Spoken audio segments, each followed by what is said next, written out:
लेकिन बाबा साहब अंबेडकर ने वॉइस ऑफ अमेरिका को इंटरव्यू दिया था 1956 में। मई 1956 में बाबा साहब ने वॉइस ऑफ अमेरिका को इंटरव्यू दिया था। और जब उनसे पूछा गया कि डॉक्टर बाबा साहब अंबेडकर, आप ये बताइए कि जो ये भारत का संविधान आपने लिखा, तो ये बनाने का आपका क्या मकसद है? तो तब बाबा साहब का जो जवाब था, उन्होंने ये कहा कि मैं इस देश में भाईचारा देखना चाहता हूं। मैं इस देश में हर उस व्यक्ति का कल्याण का होते हुए देखना चाहता हूं, और इस देश का हर एक नागरिक दूसरे नागरिक का कल्याण करे, दूसरे नागरिक का कल्याण हो, ऐसा समाज मैं यहां देखना चाहता हूं। लेकिन मुझे होप्स नहीं है, मुझे कोई आशा नहीं है कि इस देश में ऐसा समाज निर्माण होगा।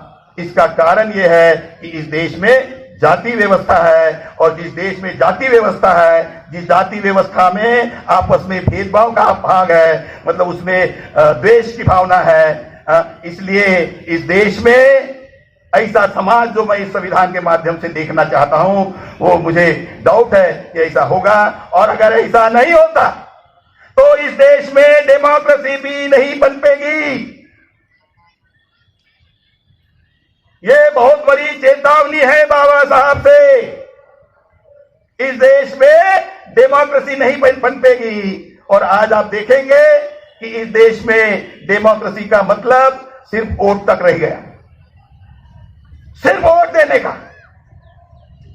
डेमोक्रेसी का मतलब वोट देने का ही नहीं है।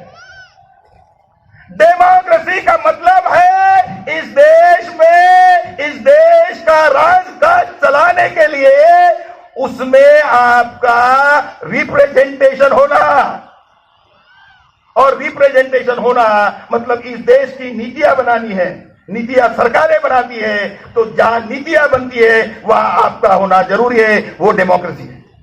पार्लियामेंट में आपके रिप्रेजेंटेटिव होना चाहिए, जहां कानून बनते हैं वहां आपके लोग होना चाहिए, ताकि कानून बनाते वक्त इस चीज का ख्याल रखा जाएगा कि इस देश के हर एक नागरिक के लिए उसका कल्याण हो। ऐसा कानून बन रहा है या नहीं, ऐसी नीतियां बन रही या नहीं जहां हर व्यक्ति का कल्याण हो। ये डेमोक्रेसी का मतलब है। आज इस देश में जो कानून बन रहे हैं, इस देश की डेमोक्रेसी नहीं दिख सकेगी, ऐसा जो बाबा साहब ने बोला, वो सिम्टम्स आज दिख रहे हैं। इस देश में डेमोक्रेसी नहीं पनपेगी, जो बात बाबा साहब ने कही, वो सिम्टम्स दिख रहे हैं। इस देश में पिछले साल फरवरी में या जनवरी में एक कानून बनाया गया, इकोनॉमिकली वीकर सेक्शन को 10% रिजर्वेशन देने का कानून बनाया गया। संविधान को अमेंड करने की बात की गई, जो संविधान में है ही नहीं। इसका मतलब इस देश में जो कानून बन रहे हैं वो इस देश की जो व्यवस्था है, संवैधानिक व्यवस्था है, उसके खिलाफ में बन रहे हैं। इसका मतलब इस देश की पार्लियामेंट जो है हम लोगों के खिलाफ में है। इस देश की पार्लियामेंट हमारे हित में कानून नहीं बना रही। इस देश की पार्लियामेंट इस देश के हर नागरिक के हित में कानून नहीं बना रही है। डिस्पैरिटी बढ़ रही है। इस देश की नीतियां इस देश के हर नागरिक के हित में बननी चाहिए। स्पेशली मैं शिक्षा नीति और इकोनॉमिक पॉलिसीज के बारे में ये कहूंगा कि ऐसी आर्थिक नीतियां बननी चाहिए और ऐसी शैक्षणिक नीतियां बननी चाहिए कि इस देश के हर बच्चे को एजुकेशन मिले और वो क्वालिटी एजुकेशन मिले। और इस देश की आर्थिक नीतियां ऐसी बननी चाहिए, और वो संविधान में लिख के रखा है बाबा साहब ने आर्टिकल 38 और 39 में कि अल्टीमेटली ऐसी आर्थिक नीतियां बननी होगी कि इस देश के हर नागरिक का उसमें बराबरी का हिस्सा हो। अल्टीमेटली इस देश में इकोनॉमिक इक्वालिटी स्टैब्लिश हो, ऐसा बाबा साहब ने कहा।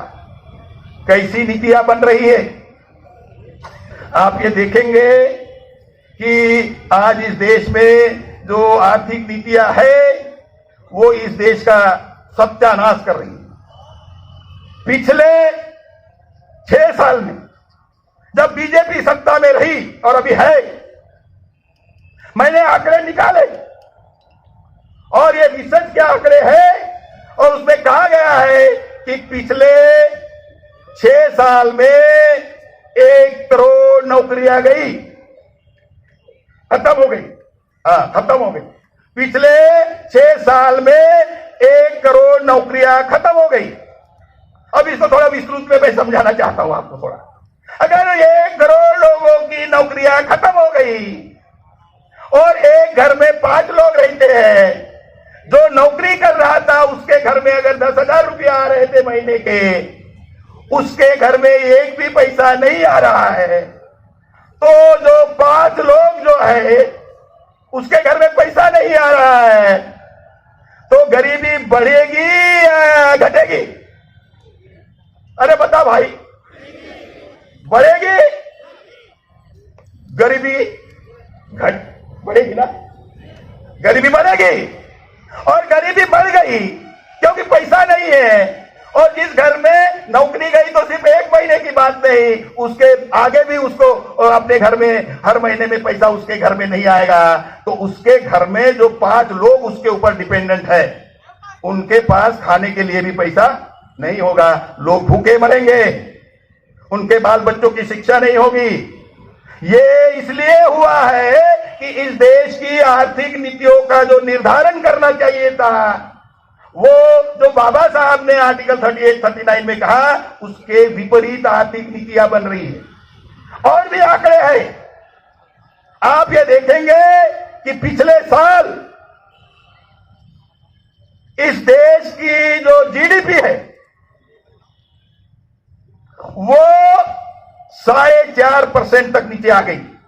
एक समय में हमारे देश की जीडीपी 8 और 9% के बीच में चल रही थी। इसका सीधा संबंध जो है वो हमारे जीवन पर होता है। मैं बताता हूं कैसे होता है। अगर इस देश की जीडीपी घटी, जो इन्होंने सरकारी आंकड़ों के अनुसार वो 4.5% है, लेकिन बीजेपी जब सत्ता में आई तो उन्होंने एडजस्ट किया, और एडजस्ट करके सुब्रमण्यम स्वामी जो उन्हीं के पार्टी का मेंबर पार्लियामेंट है राज्यसभा में, उसने कहा कि रियल जीडीपी 1.5% है। इसका मतलब जो है, अगर 100 रुपया पिछले साल की टोटल जीडीपी थी, पिछले साल की टोटल जीडीपी अगर 100 रुपया थी, तो इनके नेक्स्ट ईयर की जो जीडीपी हुई 101 रुपया 50 पैसा। मतलब एक साल में सिर्फ 1.5% वो बढ़ा। इससे हुआ क्या? उससे नौकरियां गई, क्योंकि जीडीपी घटने का मतलब है कि आपका मैन्युफैक्चरिंग सेक्टर जो है वो मैन्युफैक्चर नहीं कर रहा है, वो पैदाइश नहीं कर रहा है। आपका एग्रीकल्चर सेक्टर जो है वो पैदाइश ही नहीं कर रहा है, इसलिए जीडीपी घटी। जैसे ही जीडीपी घट जाती है तो लोग मैन्युफैक्चरिंग सेक्टर से कम हो जाते हैं, लोग एग्रीकल्चर सेक्टर से कम हो जाते हैं, और जब लोग उस सेक्टर से कम हो जाते हैं तो उनको भूखमरी की कगार में फिर से जाना पड़ता है। तो आप ये देखेंगे, और इससे जो जॉब लॉसेस है, तो अब ये जीडीपी घट रही, जीडीपी घटने से ये तो लोग गरीब होते जा रहे हैं, लेकिन जीडीपी घटने से देश की जो तिजोरी है, तिजोरी ठीक है, देश की जो तिजोरी है, क्योंकि मैन्युफैक्चरिंग सेक्टर जो है आपको टैक्स देता है, तो अगर आपने मैन्युफैक्चर कम हुआ तो आपकी तिजोरी में टैक्स की फॉर्म में पैसा कम आएगा। जब टैक्स की फॉर्म में पैसा कम आएगा तो देश चलाना है, देश तो चलाना है ना।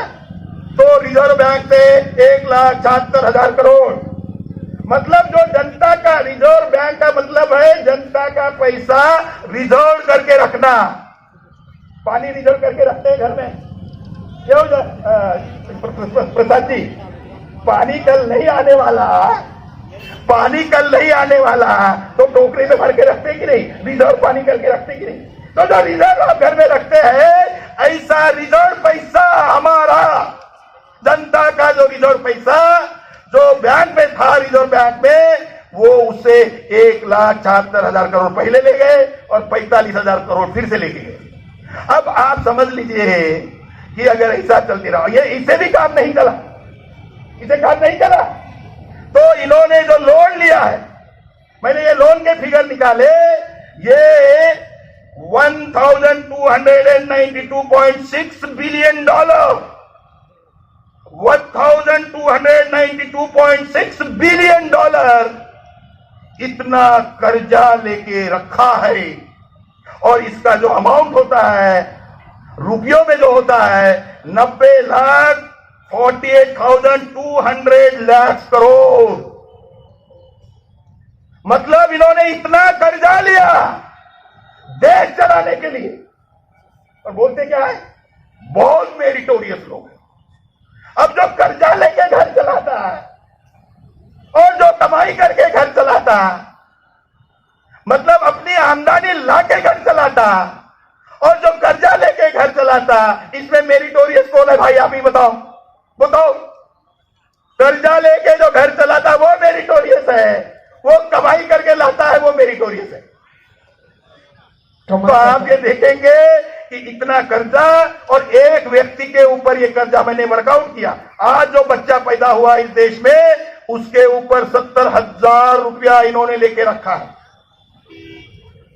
तो आप ये देखेंगे कि इससे जो है देश की इकोनॉमी, मैं आपको बताऊं उसके लिए जो टर्म है कि वो क्या डेट ट्रैप, अंग्रेजी में एक शब्द है डेट ट्रैप। मतलब वो कर्जा है, वो कर्जे से कोई आदमी, कोई किसान, कोई सेठिया से पैसा लेता है और फिर उसका इंटरेस्ट देता है, लेकिन उसका मुद्दल जो बोलते हैं प्रिंसिपल और कभी वापस नहीं होता। ऐसी स्थिति इतना कर्जा लेके रखा है कि इसका इंटरेस्ट देते देते खत्म हो जाएगा और फिर कर्जा लेने का। अभी इस देश में ये हो रहा है कि फिर कर्जा लो इंटरेस्ट देने के लिए, इंटरेस्ट होने के लिए कर्जा लो। ये लोग खुद को मेरिटोरियस बोल रहे हैं और इनको शर्म आनी चाहिए। हमारे हाथ में अगर आता है तो हम चला के दिखाएंगे इस देश को, क्योंकि हम मेहनत कश लोग हैं। हम अपने लोगों का आह्वान करेंगे कि प्रोड्यूस करो, you are a producer class, produce more. और जैसे हम प्रोड्यूस मोर करेंगे तो हमारे समाज की उन्नति होगी। तो ये एक बदमाशी हो रही है, खिलवाड़ किया जा रहा है संविधान के साथ। लेजिस्लेचर जैसे पार्लियामेंट का मैंने आपको बताया, सरकार भी किस ढंग की नीतियां बनाती ये भी बताया। अब जुडिशियरी ने, आप देखो पिछले 15-20 साल से जो जजमेंट्स लिख रही इस देश की जुडिशियरी, वो संविधान ने उनकी जो ड्यूटी लगाई कि जो जस्टिस हो, इक्वालिटी हो, इस ढंग का न्याय निर्णय उन्होंने करना चाहिए। ऐसी ड्यूटी इस देश के हाई कोर्ट के, सुप्रीम कोर्ट के और सबऑर्डिनेट कोर्ट के जजेस के ऊपर भारत की संविधान ने लगाई। ये जस्टिस करने के बजाय, न्याय करने के बजाय आज समाज इतना इनजस्टिस से परेशान है। और ऑफलेट जो अभी जो केस हुई, वो सीधा सीधा बोल रहा है कि ये फंडामेंटल राइट नहीं है। ये या तो बाबा साहब मूर्ख थे या तो ये मूर्ख है। बाबा साहब या तो मूर्ख थे कि उन्होंने आर्टिकल 16 जो फंडामेंटल राइट के लिए लिखा है पार्ट 3 में, वहां आर्टिकल 16 में हम लोगों को रिजर्वेशन दिया हुआ है, जो फंडामेंटल राइट है, जो डॉक्टर साहब ने बताया। ये जज जो सुप्रीम कोर्ट का जज बना, उसने उसको वो फंडामेंटल राइट नहीं है बोलता। ये इनकी मेरिट है, ये इनकी लायकी है या इनकी नालायकी है। अगर इनकी नालायकी नहीं है, और मैं मानता हूं कि सुप्रीम कोर्ट के जजेस नालायक नहीं हो सकते, अगर उनकी वो नालायकी नहीं है, क्योंकि सुप्रीम कोर्ट के जजेस बहुत लायक होते हैं, तो डेफिनेटली वो बदमाशी कर रहे हैं, मूल निवासी बहुजन समाज के साथ वो बदमाशी कर रहे हैं। और अगर मूल निवासी बहुजन समाज के साथ अगर बदमाशी कर रहे हैं, तो आपको पता होगा कि आपके बस्ती में कोई बदमाश आता है और कोई लड़की की छेड़खानी करता है, तो उसका आप क्या हश्र करते हो? क्या करते हो अजीत भाई? पिठा। वो ऐसी बदमाशी करने वाले लोग, क्योंकि they are pushing us to the wall. इस देश की लेजिस्लेचर, इस देश की एग्जीक्यूटिव, इस देश की जुडिशियरी, भारत का संविधान होने के बावजूद भी अगर हमें वो गर्क में ढकेलने का काम कर रहे हैं, तो फिर हम अपने अधिकारों के लिए खड़े हो जाएंगे और लड़ेंगे। और जिस लेवल पे लड़ना चाहते हैं उस लेवल पे उनसे हम लड़ेंगे। और हम पहले डेमोक्रेटिकली लड़ेंगे। हम डेमोक्रेसी में विश्वास करने वाले लोग हैं। लेकिन साथियों, ये सब कुछ हुआ क्या मोदी खुद होके वहां जाके बैठा? क्या मोदी खुद होके प्राइम मिनिस्टर के चेयर पे जाके बैठा? क्या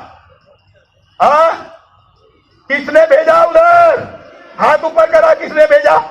ये तुम लोग हो, तुम लोगों ने उसको वहां भेजा। मतलब ये उंगली के ऊपर बाबा साहब ने जो हथियार दिया, उस हथियार का इस्तेमाल आप अपने फेवर में करने की बजाय वो हथियार आपने अपने दुश्मनों को दिया और दुश्मनों ने आपका गला काटा। इसके लिए सिर्फ मोदी जिम्मेवार नहीं है, इसके लिए समाज जिम्मेवार है। और ये समाज जिम्मेवार इसलिए है कि ये अज्ञानी है, इसको समझ नहीं है, इस उंगली की ताकत उनको समझ नहीं है।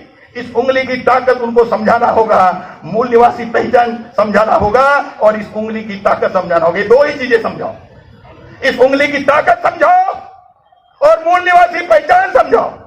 जिस दिन ये समाज ये दो चीजें समझ जाएगा, सत्ता इन लोगों के हाथ में ही रहेगी, प्राइम मिनिस्टर आपका होगा और फिर आपके साथ अन्याय नहीं होगा।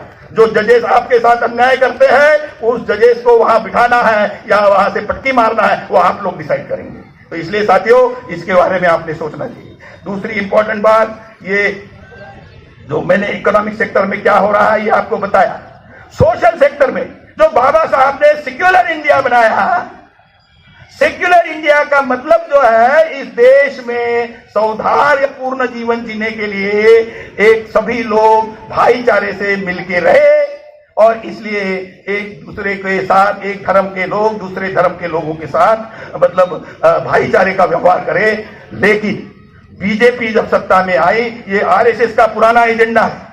आरएसएस का पुराना एजेंडा है कि इस देश को हिंदू मुस्लिम लाइन पे डिवाइड करो। ये जो एनआरसी है, ये जो सीएए है, ये एक्चुअली बीजेपी आरएसएस का जो एजेंडा है हिंदू राष्ट्र का, उसको बीजेपी के माध्यम से पुश करने का है और फुलफिल करने का उनका एजेंडा है। और इसलिए उन्होंने पहले एनआरसी लाया आसाम में, जैसे डॉक्टर साहब ने बताया, और वो होम मिनिस्टर ने पहले पार्लियामेंट में थ्रेट किया कि पूरे देश में लाएंगे करके, और जब उसको जनता ने थ्रेट किया तो वापस ले लिया। अभी बोलता है नहीं, अभी तो डिस्कशन का मुद्दा ही नहीं है, बोलता है। तो आप ये देखेंगे कि जनता का आंदोलन जब खड़ा होता है तो अच्छे अच्छे के क्या पढ़ते, छूट क्या बोलते, होश उड़ जाते, ठीक है, होश उड़ जाते। तो आप ये देखेंगे साथियों, ये उन्होंने हिंदू मुस्लिम डिवाइड करने के लिए ये बनाया और आसाम में उसने लागू किया जो अकार्ड के तहत था। और जब देखा कि उसमें सिर्फ 5 लाख मुस्लिम एनआरसी में नहीं आते और 14 लाख हिंदू एनआरसी में नहीं आते, फिर उनको लगा कि ये डिवाइड होने के बजाय ये उल्टी पड़ गई, ये तो गले में उल्टी पड़ गई। तो जब उनको ऐसा लगा तो उसको करेक्ट करने के लिए उन्होंने सीएए लाया। और मतलब हिंदू मुस्लिम लाइन चल रही है उनकी, समाज को हिंदू मुस्लिम लाइन में डिवाइड करो। और फिर ये बात उल्टी हो गई कि 14 लाख हिंदू रहे, 5 लाख मुस्लिम रहे, तो ये 14 लाख हिंदुओं को भी एनआरसी में नहीं रखते तो इनको बाहर जाना पड़ेगा। तो इनका तो कम से कम हमारे जो मुसलमान भाई है, इन संसार में मुस्लिम राष्ट्र बहुत है, वो तो अगर ये नहीं रखते तो वहां चले जाते, लेकिन हिंदू कहां है? ये 14 लाख हिंदू कहां चले जाते? इसलिए उन्होंने सीएए बनाया और सीएए में उनको वापस लेने का कागज पे प्लान बनाया और मुसलमान भाइयों को बाहर रखा। ये जो फिर से हिंदू मुस्लिम डिवाइड करने की जो उनकी नीति है, ये है, इसको हमने समझना चाहिए, इनके झांसे में हमने नहीं आना चाहिए। जहां तक सीएए का मामला है तो डॉक्टर साहब ने भी बताया कि हम उसके विरोध में हैं, क्योंकि आर्टिकल 14 के तहत इस ढंग का धर्म के आधार के ऊपर समाज को डिवाइड नहीं किया जा सकता। समाज को सिटीजन देने की जो बात है, किसी भी व्यक्ति को सिटीजनशिप देने की जो बात है, वो उसमें धर्म का क्राइटेरिया नहीं है। और क्योंकि इन्होंने धर्म का क्राइटेरिया उधर डाला है तो इसलिए ये आर्टिकल 14 का उल्लंघन है। लेकिन जिस ढंग की जुडिशियरी इस देश में आज काम कर रही है, वो कुछ भी कर सकते हैं, और जब वो कुछ भी कर सकते हैं तो जनता को मजबूर कर रहे हैं कि ये जो व्यवस्था जो बनाई हुई है, उस व्यवस्था को अगर इस देश की जुडिशियरी, इस देश की लेजिस्लेचर, इस देश की एग्जीक्यूटिव अगर उसको डिवाइड करने में लगी हुई है, उसको डिस्ट्रॉय करने में लगी हुई है, इंस्टीट्यूशंस डिस्ट्रॉय करने में लगी हुई है, तो फिर लोग रास्ते पे जरूर आएंगे और उनको बताएंगे कि भाई इस पर्पस के लिए आपको नहीं दिया, ये इस देश की संपत्ति बेच रहे हैं। मैं किसी साथी से पूछा कि क्या मैं आपका मकान बेच सकता हूं? वो बोला sir how can you sell my property? आप मेरा मकान कैसे बेच सकते हो? आज इस देश में बीएसएनएल बेचा जा रहा है, ये जनता की प्रॉपर्टी है, आपकी प्रॉपर्टी है। बीपीसीएल जो जनता की प्रॉपर्टी है, आपकी प्रॉपर्टी है। एयर इंडिया जो आपकी प्रॉपर्टी है, air India, Concor, shipping corporation India, BPCL और बीएसएनएल, ये बड़ी बड़ी कंपनियां और ओएनजीसी के शेयर भी मार्केट में उतारे जा रहे हैं, बेच रहे। ये जो पब्लिक सेक्टर है, ये बाबा साहब ने बड़े अथक प्रयास से कॉन्स्टिट्यूएंट असेंबली में ये भाषण करके कहा। वो 17 दिसंबर 1946 का भाषण है उनका। उन्होंने ये कहा कि अगर इस देश की जनता का कल्याण करना चाहते हो तो पब्लिक सेक्टर जो है अपने हाथ में रखना चाहिए। और ये सब पब्लिक सेक्टर जो बाबा साहब ने अपनी नीतियां बनाई, आर्थिक नीतियां, उसके तहत ये पब्लिक सेक्टर खड़ा हुआ, जिसमें हमारे बाल बच्चों को नौकरियां मिली और आज ये समाज उभर के ऊपर आ रहा था। ये सब बेच रहे, मतलब हमारी जनता की प्रॉपर्टी बेच रहे, और आप मुझे अपना घर नहीं बेचने देते और आपकी सब प्रॉपर्टी वो बेचे जा रहे हैं, तो आप एक लफ्ज भी नहीं बोलते।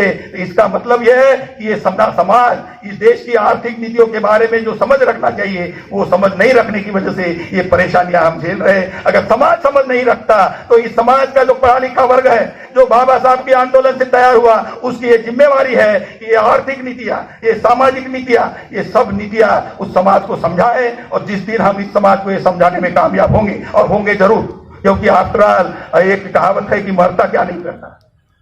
जब हमको इस लेवल तक नीचे खाई में ढकेलने की बात हो रही है तो हम खड़े हो जाएंगे, अपने समाज को समझाएंगे। और आप सबकी जिम्मेवारी है, तो आप मूल निवासी समझाओगे, वोट का महत्व समझाओगे, और बदमाशियां क्या क्या चल रही है, आर्थिक नीतियां कैसी खराब है, ये अगर सब समझाने में हम लोग कामयाब हो जाते हैं, और हम जरूर कामयाब होंगे। और जिस दिन हम कामयाब होंगे उस दिन इस देश की सत्ता हमारे हाथ में रहेगी, और ये जितनी भी समस्याएं हमारे समाज की है ये खत्म हो जाएगी। इतना ही कुछ कह के मैं अपनी बात समाप्त करता हूं। जय भीम, जय मुनिवास।